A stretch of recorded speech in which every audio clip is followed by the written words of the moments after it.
Good afternoon everyone. आज हम अपना करने वाले हैं नया topic that is basic accounting terms.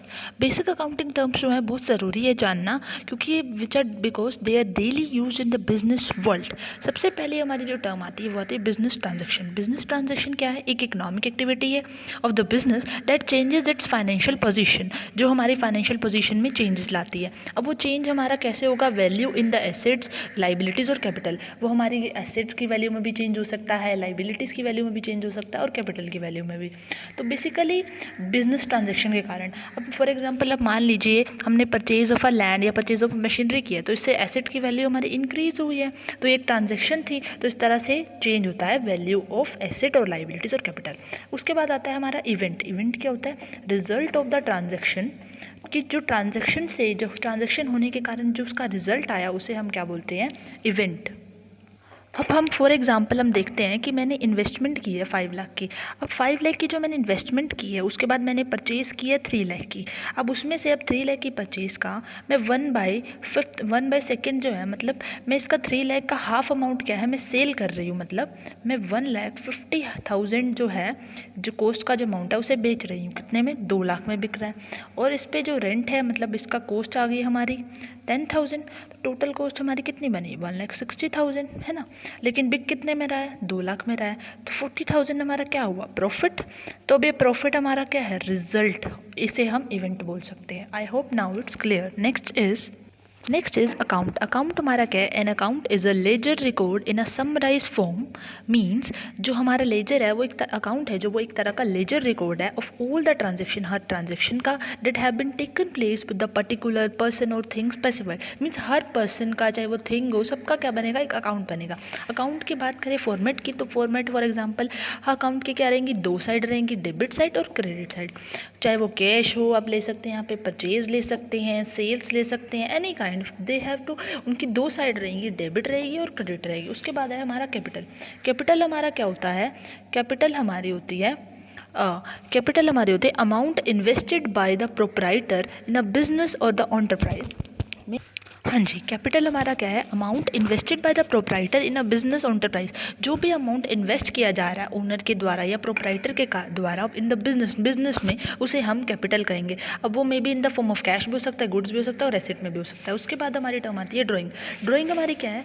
Any cash और value of the goods which drone by the owner for the personal use. Personal use के लिए जो ओनर ने अपना कोई गुड निकाला है या कोई वैल्यू निकाली है कैश की, उसे हम क्या बोलेंगे? ड्रॉइंग बोलेंगे। अब ड्राइंग हम ये भी लिख सकते हैं, और any private payment made out of a business fund are called drawing. Means कोई भी हमारी प्राइवेट पेमेंट हो रही है बिजनेस फंड्स में से, उसे हम क्या कहेंगे? ड्राइंग कहेंगे। उसके बाद हमारी टर्म आती है लाइबिलिटी। लाइबिलिटी क्या होती है?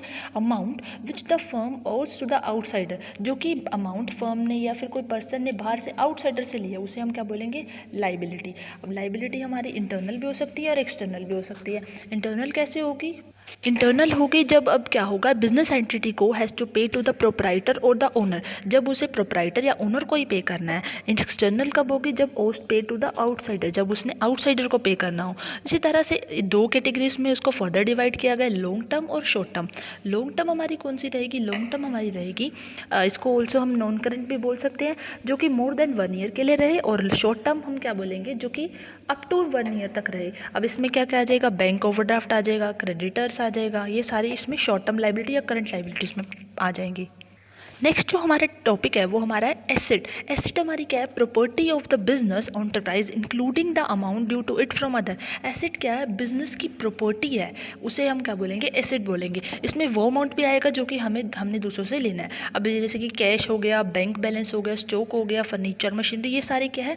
एसेट के एग्जाम्पल्स हैं। अब इसके कुछ करेक्टरिस्टिक्स है। करेक्टरिस्टिक्स क्या है? Resources must be valuable, resources must be owned by the business, business के द्वारा ओन्ड होने चाहिए, must be acquired at the money measurable cost. Next is yes, asset को फर्दर 2 कैटेगरीज में डिवाइड किया गया है, नॉन करंट एसेट और current asset. Non current asset कौन सी होती है? Which are held for the continued use in the business for the purpose of producing goods and services. जो कि कंटिन्यूस यूज के लिए बिजनेस ने परचेज किया है, उसे हम क्या कहेंगे? नॉन करंट एसेट बोलेंगे। नॉन दीज आर फर्दर, इन्हें भी फर्दर क्लासिफाइड किया गया है into fixed asset, non current investment, long term loans and advances and other non current asset. अब फिक्स्ड एसेट फर्दर हमारी 2 कैटेगरीज में डिवाइड है। वो क्या है? हमारी हमारी टेंजिबल एसेट और इनटेंजिबल एसेट। टेंजिबल कौन सी होती है? जिन्हें हम सीन कर सकते हैं, टच कर सकते हैं, for example plant and machinery. Non tangible asset जिन्हें हम देख नहीं सकते या फील नहीं कर टच नहीं कर सकते, तो उसमें हमारा एग्जांपल हम ले सकते हैं गुडविल आ गई, पेटेंट्स आ गई। तो ये हमारी कुछ क्या है? Non current intangible fixed asset. उसके बाद हमारा टॉपिक आता है करंट एसेट का। करंट एसेट हमारी कौन सी होती है? Those asset which are meant for sale और which the money management would want to convert into the cash within 1 year, जो 1 ईयर में ही क्या हो? कन्वर्ट हो जाए कैश में, उन्हें बोलते हैं करंट एसेट। अब इसमें आ सकती है कैश हो गया, डिटेल्स हो गया, प्रीपेड एक्सपेंस हो गई, ये हमारी किस में आ जाएंगी? करंट एसेट में। उसके बाद हमारी बात आती है फिक्टिशियस एसेट की। फिक्टिशियस एसेट बहुत इंपॉर्टेंट है, काफ़ी बार पूछी जाती है। वो asset which can not be release in cash और no further benefit can be derived from these asset, means कि कैश में रियलाइज नहीं होती और ना ही कोई फर्दर बेनिफिट इसमें से रियलाइज होता है। फॉर एग्जांपल अगर बात करें, आपने एडवर्टीजमेंट एक्सपेंस किया है 10 लाख का। अब 10 लाख का आप जो एडवर्टीजमेंट एक्सपेंस किया है, ये बहुत बड़ा अमाउंट है। इसमें से आप क्या करेंगे? कुछ अमाउंट, जैसे आप मान लें 1/4 पार्ट आप उसका निकाल रहे हैं 2,50,000, तो 2,50,000 आप क्या कर रहे हैं? P&L से चार्ज कर रहे हैं हर ईयर। बाकी का रिमेनिंग कहाँ जाएगा? बैलेंस शीट में जाएगा एज एन एसेट साइड। अब वो एसेट किस नाम से जाएगा? वो एक फिक्टिशियस एसेट नाम से बन के जाएगा बैलेंस शीट में, जो बाकी का रिमेनिंग अमाउंट रह जाएगा। नेक्स्ट, और इसी तरह से फर्दर वो जब तक खत्म नहीं होता, ये प्रोसेस चलता रहेगा। Next is liquid asset. Liquid asset कौन से है? Which are either in the form of cash, जो कि या तो कैश में हो, और can be quickly converted into cash, जो क्विकली क्या हो? कन्वर्ट हो जाए कैश में, उन्हें हम बोलते हैं लिक्विड एसेट। इसके एग्जांपल कैश हो गए, क्रूड इनकम। क्रूड इनकम क्या होती है? जो कि हमने अर्न कर लिया लेकिन हमें अभी तक रिसीव नहीं हुई है, तो वो भी हमारे लिए क्या एक एसेट है, जो कि बैलेंस शीट में एसेट साइड शो होती है एज एन लिक्विड एसेट।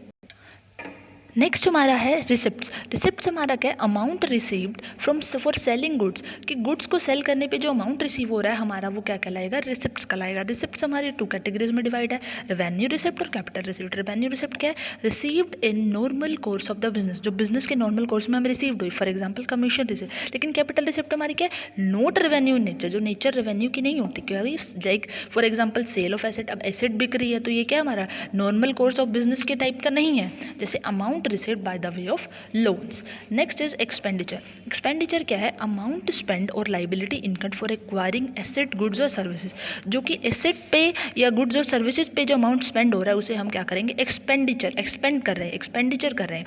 इसकी फर्दर 2 कैटेगरीज वो हमारी कैपिटल एक्सपेंडिचर और रेवेन्यू एक्सपेंडिचर। कैपिटल एक्सपेंडिचर हमारा कौन सा होता है? जो कि हमारी वैल्यू को इंक्रीज करता है फिक्स्ड एसेट की, और हमारी अर्निंग कैपेसिटी को भी इंक्रीज करता है। लेकिन रेवेन्यू एक्सपेंडिचर हमारा क्या होता है? जो कि मेंटेन करता है अर्निंग कैपेसिटी को, ना कि इंक्रीज। तो ये इन दोनों का एक डिफरेंस रह सकता है। नेक्स्ट हमारा बहुत इंपॉर्टेंट टॉपिक है, वो हमारा है deferred revenue expenditure. Deferred revenue expenditure कौन सा होता है? ये हमारा रेवेन्यू इन नेचर होता है, but the benefit of which will be derived in over a number of year. लेकिन इसका जो बेनिफिट है वो नंबर ऑफ ईयर्स में डराइव होता है। अब एग्जाम्पल ले सकते हैं वही वाला कि एडवर्टीजमेंट हमने कराया 10 लाख का, जिसका हम कुछ पार्ट जो है P&L से चार्ज कर रहे हैं 1/4, तो बाकी रिमेनिंग हम बैलेंस शीट में ट्रांसफर कर रहे हैं। और ऐसा प्रोसीजर तब तक चलता है जब तक उसकी पूरी वैल्यू हमारी क्या नहीं होती, रिकवर नहीं होती। Next is income. इनकम हमारा क्या है? Profit earn during an accounting period which is calculated as the difference between revenue expenditure. Basically हमारा जो एक्सपेंडिचर हो रहा है और जो हमें रेवेन्यू हो रही है, जितनी रेवेन्यू हमारी एक्सपेंडिचर से ज़्यादा हो रही है उसी को हम क्या बोलते हैं? इनकम बोलते हैं। जितनी अमाउंट से हमारी रेवेन्यू जो है एक्सपेंडिचर से बड़ी है, वही डिफरेंस हमारा क्या कहलाता है? इनकम। यही वो बोल रहा है, profit earn during an accounting year which is calculated as the difference between revenue और एक्सपेंडिचर।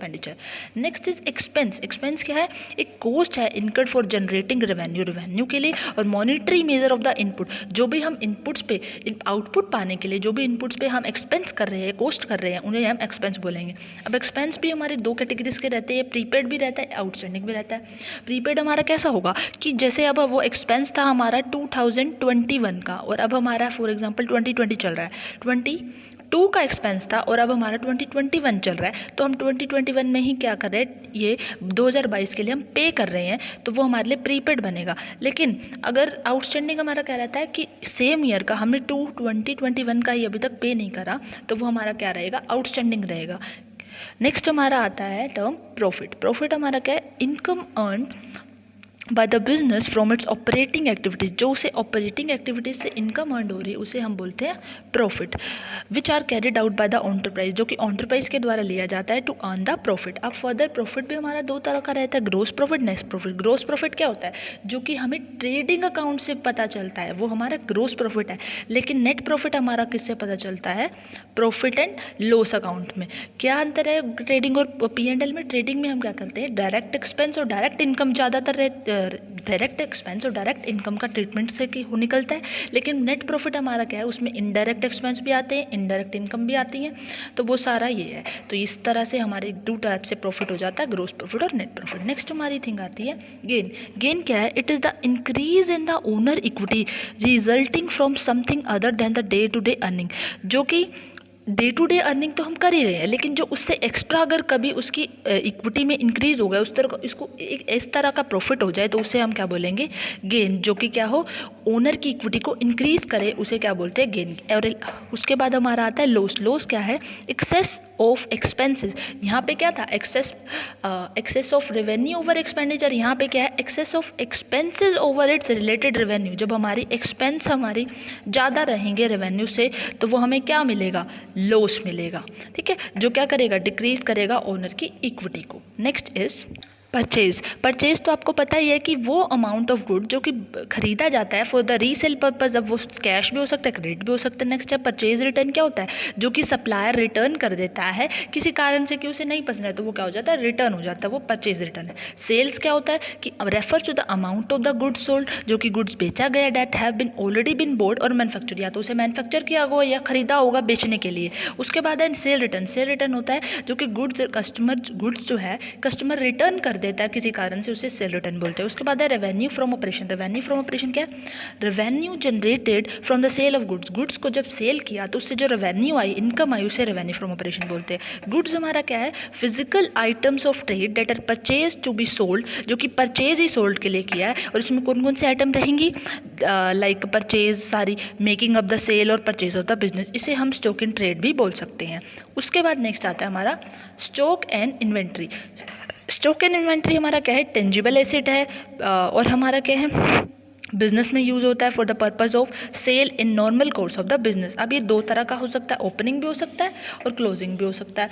ओपनिंग कैसे होगा कि जब हमारे गुड्स पड़े थे, बिकने से पहले जो पड़ा स्टॉक उसे ओपनिंग है, लेकिन आफ्टर सेल जो हमारे पास स्टॉक रह गया, रिमेनिंग रह गया, उसे हम बोलेंगे closing stock. Next is trade receivable. Trade receivable क्या है, amount that is receivable from sale of goods, कि हमने गुड्स को सेल तो कर दिया, लेकिन अभी हमें अमाउंट जो है रिसीव होना है। अब वो दो टाइप्स में आता है, डेटर बन जाएंगे या बिल रिसीवेबल। डेटर क्या होते हैं, person to whom goods are sold on credit and payment has been received in future. Means कि एक बार हमने उन्हें सेल तो कर दिया है, लेकिन अभी उनसे हमें पैसा भी मिलना है, तो वो हमारी डेटर है। बिल रिसीवेबल क्या है, बिल रिसीवेबल भी एक क्या है, अमाउंट है बिल एक्सचेंज का, जो कि डेटर एक्सेप्ट करता है कि हाँ इस डेट पे मैं, वो स्पेसिफाइड कर देता है कि इस डेट पे मैं अपनी जो है, जो मैंने सेल गुड्स को मैंने खरीदा है उसकी मैं पेमेंट कर दूंगा, उससे बिल रिसीवेबल बोलते हैं। उसके बाद है ट्रेड पेएबल। ट्रेड पेएबल क्या होता है, amount that is payable for the purchase of goods और services in the ordinary course of business, कि आपने परचेज किया है, वो किस पे किया, क्रेडिट पे किया है, मतलब अभी तक आपने उसे पे नहीं किया। वो हमारे टू पार्ट्स में रहेगा,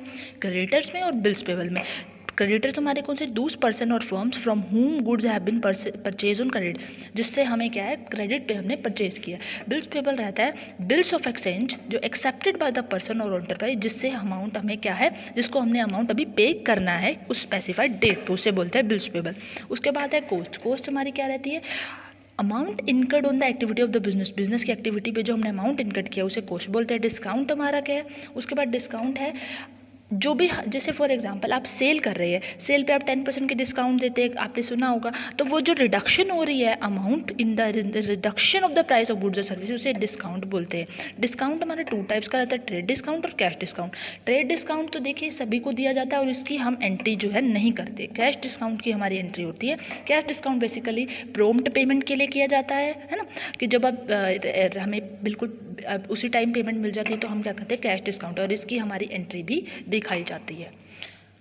उसके बाद हमारा है बैड डेट्स। बैड डेट्स है जो amount receivable bye the business which become irrecoverable, जो इरिकवरेबल मतलब रिकवर नहीं हुए उन्हें बैड डेट्स बोलते हैं। और इन्हें कहाँ शो किया जाता है, P&L के डेबिट साइड पे। उसके बाद है बैलेंस शीट। बैलेंस शीट हमने कल ही बात की थी। बैलेंस शीट क्या है, to know the financial position of the business हमें क्या बनानी पड़ती है, बैलेंस शीट बनानी पड़ती है।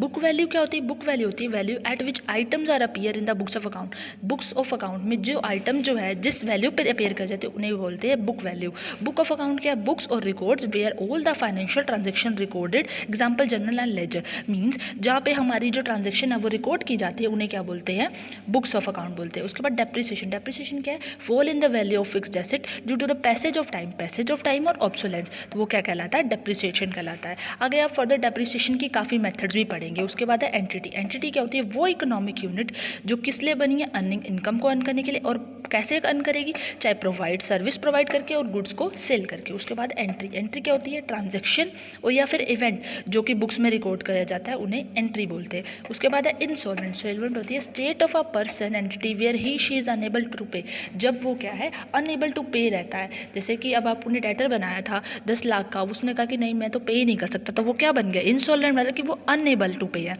ठीक है। सोल्वेंट हमारा होता है कि पर्सन की state where he she is unable, where she is able to pay, मतलब वो क्या है, पे कर सकते हैं। सोल्वेंट। टर्नओवर होती है जो टोटल सेल जो मेड हुई है इन द पर्टिकुलर पीरियड। उसके बाद है लाइफ स्टॉक। लाइफ स्टॉक हमारा क्या है, domestic animal such as cattle और हॉर्स, मतलब एक तरह का लाइव जो हमारे पास स्टॉक पड़ा है उसे हम बोलते हैं लाइफ स्टॉक। जैसे डोमेस्टिक एनिमल हो गए, केटल्स हो गए, हॉर्सेज हो गए। उसके बाद आता है इन्वेस्टमेंट। इन्वेस्टमेंट है जब आप शेयर्स या बॉन्ड्स वगैरह में इन्वेस्टमेंट करते हैं, like deployment of fund in the share और डिवेंचर, ये सारे इन्वेस्टमेंट में आते हैं।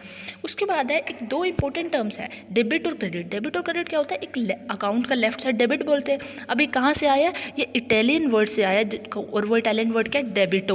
और क्रेडिट हमारा क्या है, राइट साइड ऑफ अकाउंट है, जिसे जो कहाँ से आया, क्रेडिटो से। तो ये हमारी कुछ क्या थे, बेसिक अकाउंटिंग टर्म्स थी जो कि बहुत ज़रूरी थी आपके लिए जानने के लिए। अगर आपको ये वीडियो पसंद आई तो please subscribe. If there is any doubt please comment down. Thank you.